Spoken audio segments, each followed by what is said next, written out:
Arès? Mais qu'est-ce que tu fous là? Saga, t'as les cheveux gris maintenant? Ouais, t'avais pas remarqué? Eh les gars, vous pourriez faire moins de bruit. La petite arrive plus à dormir. Eh mais c'est quoi ce bordel? Arès il était là il y a un instant et maintenant il a disparu. Mais c'est normal, voyons. Pourquoi? Je comprends pas.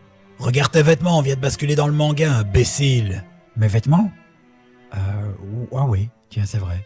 Et si tu as bien lu le manga, tu dois savoir ce que ça veut dire, vieillard. Salut tout le monde. Dans Senseiya, s'il y a bien un pan narratif qui fait débat, c'est le traitement apporté au grand pop, et ce que ce soit dans le manga ou dans l'anime. Commençons par le manga. Dans le manga, les choses sont plutôt simples. Saga a tué Shion et a pris sa place. Cela implique qu'à chaque fois que vous avez vu le grand pop, hormis dans certains flashbacks, vous avez vu Saga. Le souci principal soulevé par la majorité des fans se situe du point de vue des Chevaliers d'Or. En effet, la grande question qu'on se pose, c'est comment se fait-il qu'en 13 ans, il n'ait rien remarqué.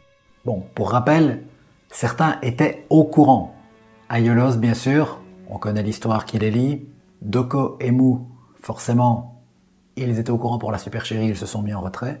Nous en avons 3, Shura, Aphrodite et Deathmask, qui eux semblaient être au courant. Oui, je précise une chose, c'est que récemment sont sortis l'épisode 0 et puis Senseiya Origin. Bon, je vais y faire une petite allusion, je préviens. Donc là, on y découvre qu'ils ont l'air d'être au courant que le grand pop n'est plus quelqu'un de bien, donc qu'il a changé d'identité. Mais ça ne les dérange pas. Pour eux, la loi du plus fort est toujours la meilleure, la fin justifie les moyens, enfin vous voyez, c'est un peu leur mentalité. Et nous avons 5 Chevaliers d'Or, j'avais oublié. Saga, ben oui, forcément, il est un petit peu au courant de ce qui se passait. 5 Chevaliers d'Or. Aiolia du Lion, Milo du Scorpion, Shaka de la Vierge, Aldébaran du Taureau et Camus du Verseau, les plus jeunes des Chevaliers d'Or, eux, n'étaient pas au courant. L'apparence du grand pop ne pose pas forcément de problème. Puisqu'on le sait, Saga a gardé exactement le même accoutrement que Shion avant lui. Et de plus, on peut très bien se dire que les Goldstein n'ont peut-être jamais vu l'apparence derrière le masque de leur grand pop. Peut-être ne savaient-ils pas que c'était Shion. Vous me direz qu'on peut avoir un souci au niveau de la couleur des cheveux, mais vous remarquerez que la plupart du temps, quand le grand pop apparaît dans le manga, ses cheveux ne sont pas visibles, ils semblent être cachés derrière sa toge.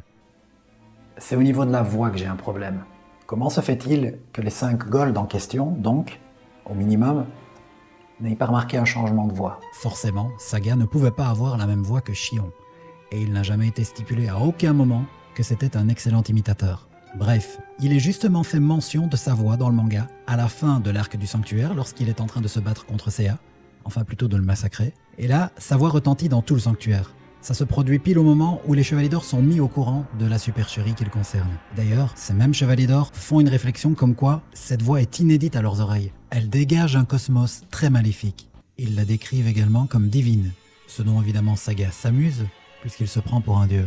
Cela implique qu'ils ne reconnaissent pas la voix du bon Saga qu'ils ont connu autrefois. Si Saga a une voix différente selon qu'il soit dominé par le bien ou par le mal, comment se fait-il qu'ils n'ont pas reconnu la voix qu'ils entendent logiquement depuis 13 ans? Alors, soit ils n'ont jamais vu le grand pop au cours de ces 13 dernières années, et ça j'ai un peu du mal à le croire, ou alors ça voudrait dire que la bonne personnalité de Saga a très souvent repris le pas au cours de ces 13 années, et que les rares fois, ou les quelques fois où ils étaient amenés, eux les Gold, à croiser sa route, coup de bol, il était du bon côté. C'est un peu tiré par les cheveux, mais techniquement, c'est encore défendable. Enfin, presque défendable, puisque nous avons 2 passages qui se déroulent en 1986, peu de temps avant la bataille des 12 maisons, où là, cette hypothèse est mise à mal. Nous avons ce premier exemple, où le grand pop convie Aiolia et Milo pour les envoyer tuer les Chevaliers de Bronze. Bon, déjà, vous en conviendrez, j'imagine, le bon Saga n'aurait jamais eu une telle idée, et les Goldstein ne l'entendraient pas de cette oreille non plus. Ils devraient logiquement trouver ça étrange que le grand pop leur intime de tels ordres. Mais peu importe, passons. Si vous voulez chipoter, on peut chipoter, mais le deuxième exemple, pour moi, ne prête pas à discussion. J'ai tout de même relevé un passage où les choses ne fonctionnent pas, puisque le grand pop est en présence d'un des 5 Chevaliers d'Or qui est dans l'ignorance de son identité. Shaka de la Vierge. Il le voit avec ses cheveux noirs, donc il doit forcément à ce moment-là entendre cette fameuse voix maléfique qu'ils décriront à la fin de l'arc du sanctuaire. Donc au minimum, Shaka ne devrait logiquement pas être surpris de cette voix qu'ils vont entendre à la fin de la bataille du sanctuaire. Cette voix maléfique, ils la connaissent déjà.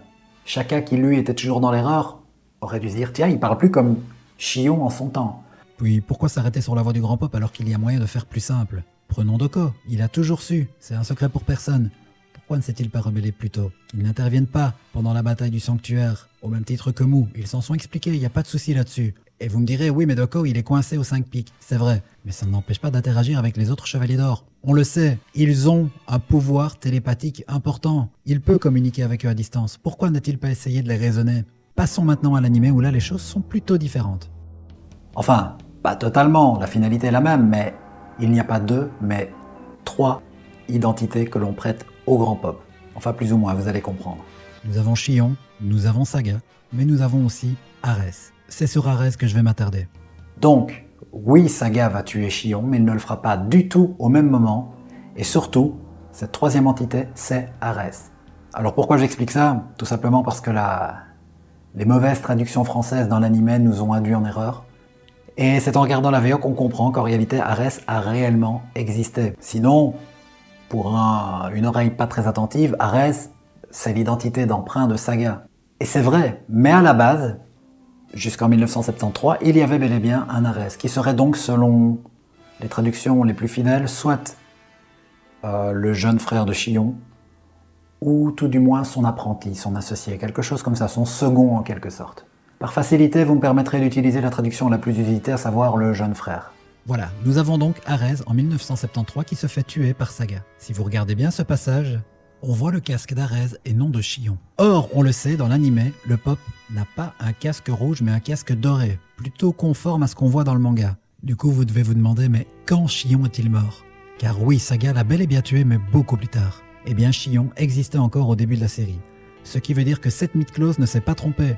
Le pop bienfaisant que Seiya a rencontré lorsqu'il a obtenu l'armure de Pégase suite à son combat avec Cassios, c'était bien Chion. Alors oui, dans l'anime, Chion avait des cheveux châtains. On saura par après qu'il avait les cheveux verts, du moins dans l'anime, car ils sont dorés dans le manga. Mais il faut bien savoir qu'à ce moment-là, Kurumada n'avait pas lui-même une idée précise de l'identité de son pop.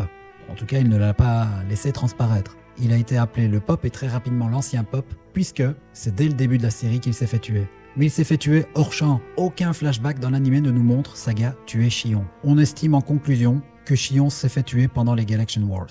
Le nom d'Arès est prononcé pour la première fois dans la série à l'épisode 15. C'est Docrate qui le mentionne, et ce, juste après la bataille contre les Black Saints, qui ont donc eux suivi de très peu de temps les Galaxian Wars. Le pop Chion a donc forcément été tué pendant cette période-là. En conclusion, Saga a tué Chion, a cette fois pris sa place, mais a gardé son look qu'il avait arboré au moment où il a tué Arès 13 ans plus tôt, à savoir le casque rouge. Maintenant on peut se demander pourquoi n'a-t-il pas fait ça plus tôt, pourquoi n'a-t-il pas tué Chion en 1973. Cette version des faits proposée par la Toei Animation n'est pas exempte de tout reproche, on est d'accord. Mais le traitement du comportement des Gold Saints est probablement plus raccord, plus cohérent dans l'anime. Les Gold Saints, dans l'anime, n'ont donc connu qu'un seul grand pop jusqu'en 1986 et donc au début de la série. Donc les Gold qui étaient dans l'erreur n'auront été bernés que peu de temps en réalité, parce que vous le savez, l'histoire se déroule, on suppose, sur quelques semaines tout au plus. Entre le début du combat Seiya-Cassios et la fin de la bataille du sanctuaire, tout ça a été très vite. Ont-ils déjà entendu parler d'Arès auparavant? On n'en sait rien. Ce passé reste nébuleux et on a très peu d'informations, beaucoup moins que dans le manga. Donc à ce niveau-là, le Super Chéri passe mieux. Sauf du point de vue de Chion lui-même, qui pendant 13 ans n'y a vu que du feu, comme quoi son assistant il a changé. Bon, manifestement Arès avait des cheveux plutôt bleus comme Saga, mais Saga en Evil a les cheveux gris déjà, et puis la voix, voilà. Donc de toute façon, il y a quand même des trucs qui vont pas. Revenons à présent sur l'épisode 71, où Marine a gravi le mont étoilé et découvert la dépouille d'Arès. On le voit très clairement dans cet extrait. Il n'a pas du tout l'apparence qui sera donnée à Chion quelque temps plus tard. Arrêtons-nous à présent sur un moment phare de la série. Dans l'épisode 25, lorsqu'Aiolos rencontre Mitsuma Sakido. Il lui explique bien qu'une personne a tenté de tuer Athéna et que le grand pop n'a rien remarqué. En somme, il précise bien que cette personne n'est pas le grand pop, n'est pas un grand pop maléfique. À cet instant bien précis, tout comme dans le manga, Aiolos vient d'en découdre avec Saga. Saga qui a donc pris l'apparence d'Arès, le second de Chion et non de Chion lui-même. C'est ici que s'achève cette vidéo. Je vous invite à présent dans les commentaires à me faire part de vos impressions. Et je vous remercie de m'avoir suivi. Je vous dis à très bientôt pour de nouvelles vidéos sur la reconstitution de la bataille des 12 maisons avec les mythes closes. Ciao!